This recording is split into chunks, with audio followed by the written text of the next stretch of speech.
নবী পাকের পর্দা নেওয়ার পর থেকেই শুরু হয়ে গেছে। খুদ আনাস ইবনে মালিক রাদিয়াল্লাহু তাআলা আনহু বলছেন যে আমরা নবী পাককে দাফন করে এখনো ধুলোবালি মাটিটা হাত ঝাড়িনি, বাস আমাদের অন্তর কালো হয়ে গেছে। 6 লক্ষ হাদিস সংগ্রহ করে আজ 7,000-এর মতো হাদিস আমরা বুখারী থেকে পেয়েছি। তাহলে এত যদি জাল ফেলে দিতে হয় তাহলে এর মধ্যেও কি ভেজাল নেই? কত লক্ষ? 6 লক্ষ। ফাজলামির একটা সীমা আছে। আগে যুগে কি ছিল? অতীতে দোয়াতে পেন ডোবাও, কালি উঠবে, তবে দুটো লাইন একটা দুটো শব্দ লেখো। এইভাবে লিখতে লিখতে কত হাজার কত লক্ষ কথা লিখতে গেলে কত বছরের সময় লাগে। আর 6 লক্ষ 20 লক্ষ সব কি ফাজলামি নাকি? হেদায়েতের প্রকৃত সূক্ষ্ম রাস্তা, সূক্ষ্ম হেদায়েত যদি পেতে চাই, একমাত্র সিরাতে মুস্তাকিম হলেন মাওলা আলী আলাইহিস সালাম। মৌলভী সাহেব, নামাজটাই বোঝো না। যদি নামাজ কাজা হতো তাহলে রোজার মতো নামাজ কাজা আদায় করতে হতো। হায়াত অবস্থা থাকলেও তার নামাজ হচ্ছে। এটা মৌলভীর দ্বারাই পাবে না, কামেল পীরের দ্বারাই পাবে নামাজ কেমন চলছে।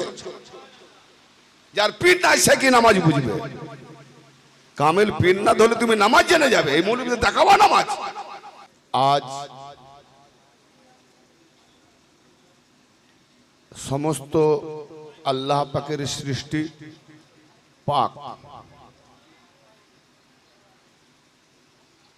আল্লাহ পাক তার সৃষ্টিকুল সবই পাক।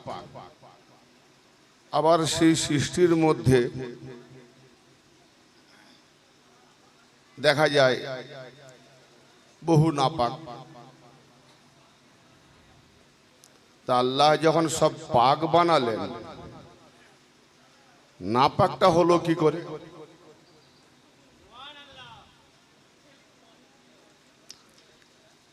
আমার বক্তব্য যদি সকলের জন্য নয়, কোরআন যেমন সকলের জন্য নয়, বিবেকবানদের জন্য। কোরআন সবাই জন্য নয়, হুদাল্লিল মুত্তাকিন, মুত্তাকিনদের জন্য। আর মুত্তাকিন তারা হবে যারা বিবেকবান, আলেমদের জন্য নয়। কোরআন মৌলবী মৌলানাদের জন্য নয়। কারণ সব থেকে বড় মৌলবী আমাদের আলা হযরত আজাজিল, সব থেকে বড় মৌলবী আমাদের আলা হযরত আজাজিল, সব থেকে বড় মৌলবী আমাদের আলা হযরত আজাজিল। কি যত 72 ফিরকার মাওলানার নামের আগে কি লেখা হয়? হযরত। আর এই 72 ফিরকার মৌলবীদেরকে জাহান্নামায় নিয়ে যায় যে, সে তো আলা হযরত। কি আজাজিল? যেমন ফেরাউন বলেছিল আনা রাব্বুকুমুল আলা, সেও আলা। কোন দিক দিয়ে?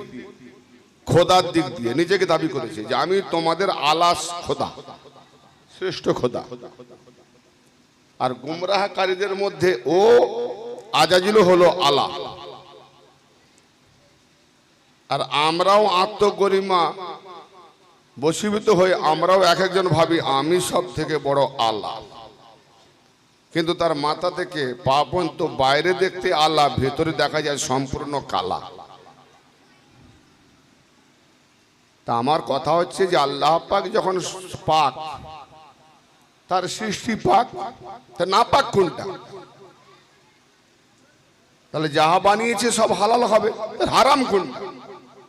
তাহলে হারাম বানায় কে? নাপাক করে কে? নাপাক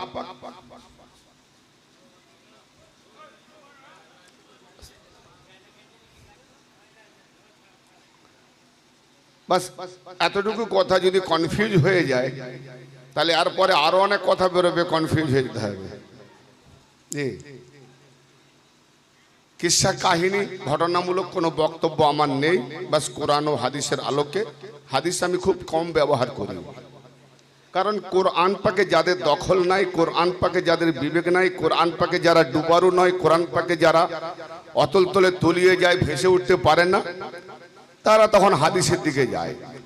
জালি ফালি বানাবার সব নিয়ে বাস ফিরকা বানায়। সব থেকে বড় দলিল হলো কোরআন। এর উপরে যদি হাদিস দলিল হয় তাহলে হাদিস প্রমাণ করো যে কোরআন থেকে বড় দলিল হাদিস। কি কোরআনের উপরে দলিল আছে? তাহলে কোরআন যেখানে আমাকে সার্টিফাই করবে এটা হক, আর হাদিস যদি বলে এটা না হক, ভাই কোনটা মানবো? হাদিসও মানবো না কোরআন মানবো? নিঃসন্দেহে কোরআন মানবো। তো অতএব কোরআন বলার পরেও, মানাবার পরেও, দেখাবার পরেও যদি কেউ হুজ্জত করে, ভাই আজাজিল যদি আল্লাহর সঙ্গে হুজ্জত করতে পারে তো আজকের ফিরকাবাজ কেন হুজ্জত করবে না? তো হুজ্জত প্রথম থেকে হয়ে আসছে, তর্ক বিতর্ক প্রথম থেকে হয়ে আসছে, এটা হবে, থাকবে। এরই মাঝে আপনারা আমার সবাইকে গোলাপ ফুল, ফুলের রাজা, অন্য কোন ফুলের গায়ে কাঁটা নাই, গোলাপ ফুলের গায়ে কাঁটা। ফুলের রাজা, কাঁটায় ভরা। তো রাজা ফুল নিতে গেলে কাঁটা না হাতে চিপে যায়, কাঁটা থেকে বাঁচার তাগিদে খুব সূক্ষ্মভাবে হাতটাকে ফুলের কাছে নিয়ে গিয়ে তুলে আনতে হবে, যেন কাঁটা প্রয়োগ না হয়। ঠিক এই রকম আগাছায় প্রচুর ভরা, একই রকম প্রায় দেখতে। আর অন্ধভাবে যদি দেখি, যে চোখ বন্ধ করে দেখি, টিপে দেখি নরম। অন্ধকে যদি গোবর দেওয়া হয় একদিকে আর হালুয়া দেওয়া যায় আরেকদিকে, বাবু তোমার হালুয়া খুঁজে নাও, কোন হালুয়াটা খাবে? তো গোবর টিপে দেখে এটাই হালুয়া, নরম নরম নরম। আবার হালুয়া টিপে এও তো নরম, কোনটা খাবো দেখি, তাহলে শুঙে দেখি, বিবেক থাকলে শুনবে, হ্যাঁ, আর বিবেক না থাকলে খেয়ে নেবে। জ্ঞান যখন হয়, ডালের পাশে পায়খানা, পায়খানাটাও ডালের রং।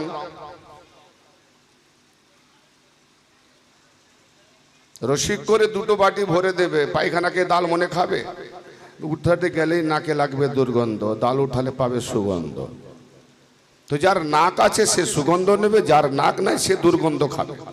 তো হালুয়া, গোবর আর হালুয়া সবই নরম বলে এক পর্যায়ে ভাবা যাবে না। একই রং হলে সব এক নয়।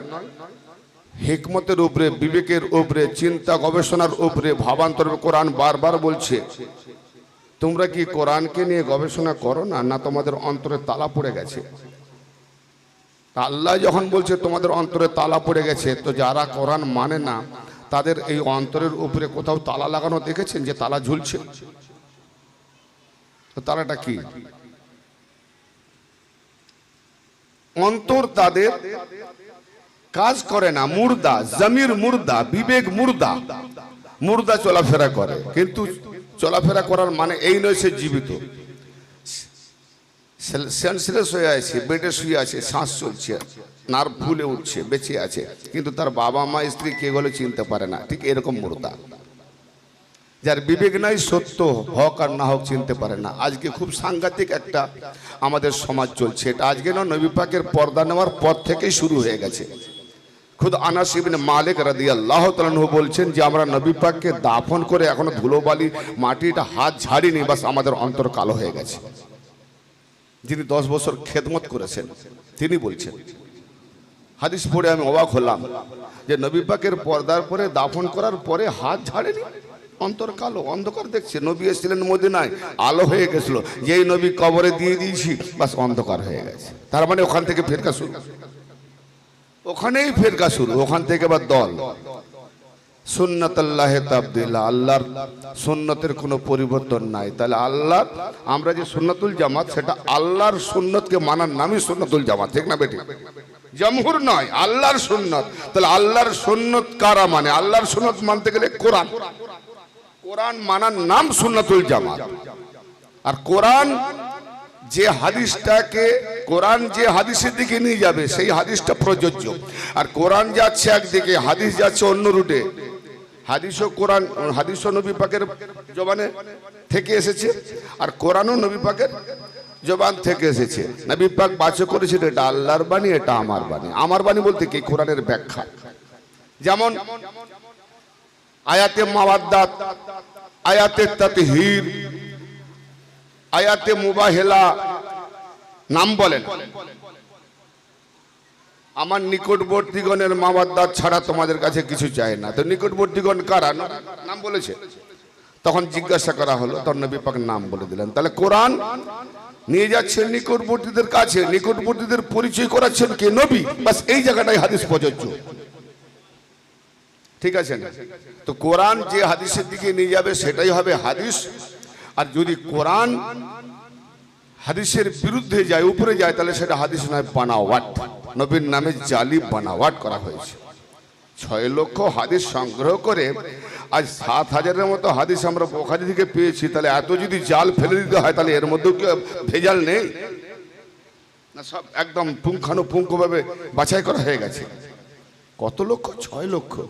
ফাজলামির একটা সীমা আছে। আজকের যুগে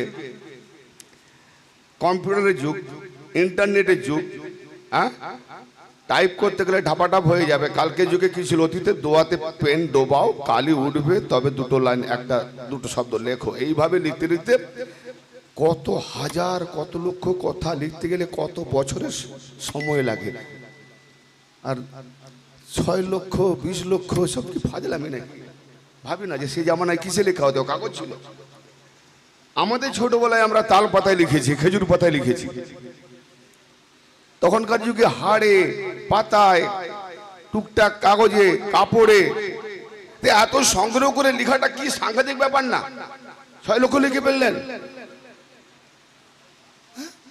একটু ভাববো না কত সময় লাগতে পারে? কতটা জীবন পেয়েছি, তার মধ্যে বিয়ে শাদী, বাল্যকাল, লেখাপড়া জীবন, বার্ধক্য জীবন, ইবাদতের জীবন। ভাবছেন কিছু নাকি? যা লিখে দেবে লাকির কা ফাকির। যেমন আমির খান পোশাক পরে, ঢলা প্যান্ট পরে দেখিয়েছে, বা সেরাও ঢলা প্যান্ট পরা শুরু করে দিয়েছে। মিনাকি সোস্তারের ম্যাগি ব্লাউজ পরা শুরু করেছে, এরাও শুরু করে দিয়েছে। এই লাকির কা ফাকির নাকি? হ্যাঁ, আরে ঠিক এই বই কেতাবে যা মোল্লা মৌলবী লিখে দেবে সব মেনে নেবো নাকি? হ্যাঁ, ভাববো না? সব কিছু পড়বো, কোরআন মোতাবেক যাচাই করবো, ঠিক না বেঠিক? ভাই আপনি দাওয়াত দেবেন, আমার পেট চলবে, ওই আশা নিয়ে আমি দাওয়াত ধরি না। কারণ আমি পৃথিবীতে আসার আগে 6 মাস আগে আমার আল্লাহ রেজেক পাঠিয়ে দিয়েছে মায়ের এখানে। তো কি রাজখোলার মানুষ দাওয়াত দেবে, ভাইরা দাওয়াত দেবে, আমি তাদের মতো হয়ে বলবো, দাওয়াত পাবো না। ওই তোষামদি ওয়াজ আমার নাই। পারফেক্ট কোরআন মোতাবেক ওয়াজ হবে, লেনা হলো না লেনা হেনে। জি, কিন্তু সবাই আমার ভাই, আপনজন। এবার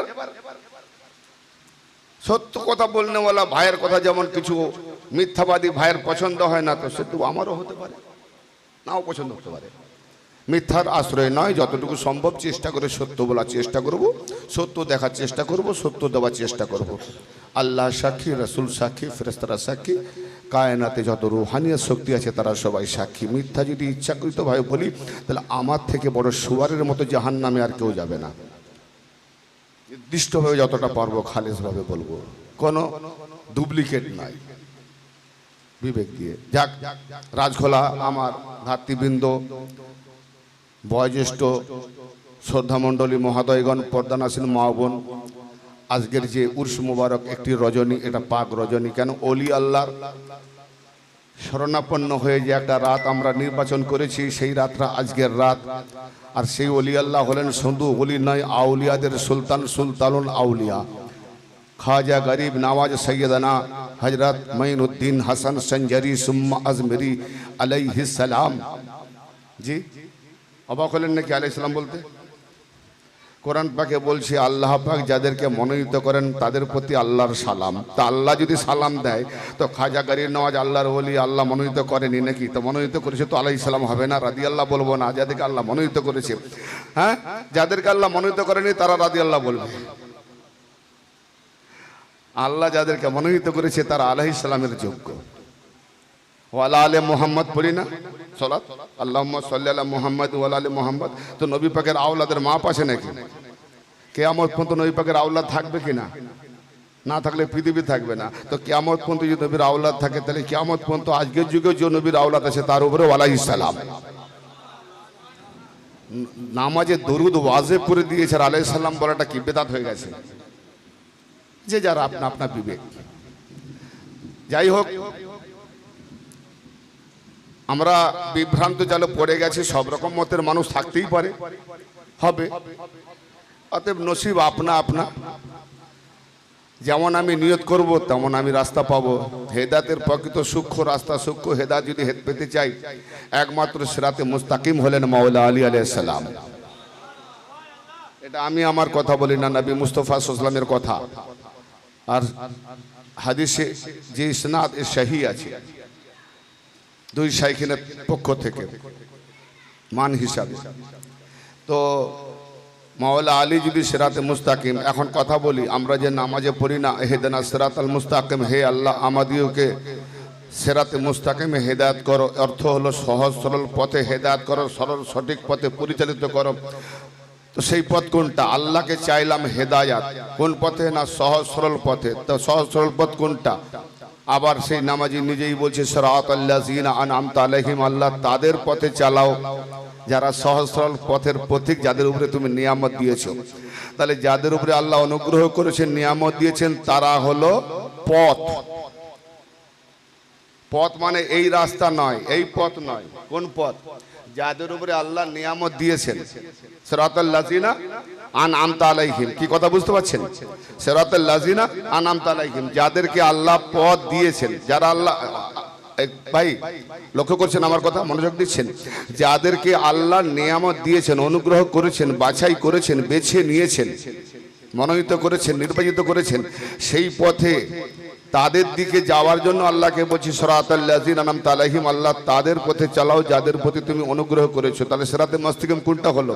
সিরাতে মুস্তাকিম আল্লাহর মনোনীত বান্দাগণ। তো আল্লাহর মনোনীত বান্দাগণের মধ্যে মাওলা আলী শেরে খোদা আলী কারামাল্লাহু ওয়াজহুল কারীম আলাইহিস সালাম মনোনীত বান্দা নয়? নবী কি বলছেন যে আমার পরে কিয়ামত পর্যন্ত তামাম উম্মতের ওলি তো কেবল আলী ওলি। মান কুনতু মাওলা, আমি যার মাওলা, আলী তার মাওলা। যারা আল্লাহ হলো আমার মাওলা এবং আমি যাদের মাওলা, এবং আমি যার মাওলা, আলী তার মাওলা। তিন মাওলা, আল্লাহ মাওলা, নবী মাওলা, আলী মাওলা। আর আলী মাননেওয়ালা যারা সিলসিলা, এরাও মাওলা। তো সিরাতে মুস্তাকিম কোনটা? আজকে যত পীর তরিকা আছে, অনেক রকম পীর তরিকা চলছে, সব পীর তরিকার সাজরা দেখে নেন আলী থেকে, ঠিক না বেঠিক? তো আলী বেলায়েতের তাজদার, বেলায়েত উপরে না নবুয়ত উপরে? একজন বলছে বেলায়েত, একটু আওয়াজ এসছে, জানি না কথাটা। বেলায়েত মানে মালিকানা। কার মালিকানা? কার আন্ডারে? আল্লাহ। আল্লাহ খুদ ওলি, আল্লাহ ওয়ালিউল্লাযিনা আমানু, আল্লাহ হলো ইমানদারদের ওলি। হ্যাঁ, তাহলে আল্লাহ আউয়ালে ওলি। তামাম নবী রসুল ইমামত খতম হওয়ার পরে নবী বললেন আমার পরে কিয়ামত পর্যন্ত চলবে ওলি। তাহলে আল্লাহর মাধ্যমে ওলি চলেছে নবীদের মাধ্যমে, আর শেষে চলছে ওলি। আল্লাহ যে ওলি মালিকানা বেলায়, সেটা আলীর মাধ্যমে চলবে। তাহলে আল্লাহ আউয়ালে ওলি, আলী আখেরে ওলি। সিরাতে মুস্তাকিম কোনটা? সিরাতে মুস্তাকিম কোনটা? তাহলে আলী হলেন সিরাতে মুস্তাকিম। এই সিরাতে মুস্তাকিমের পথ আজকে আমরা সূরা ফাতিহায় পড়ছি, অথচ বুঝতে পারি না।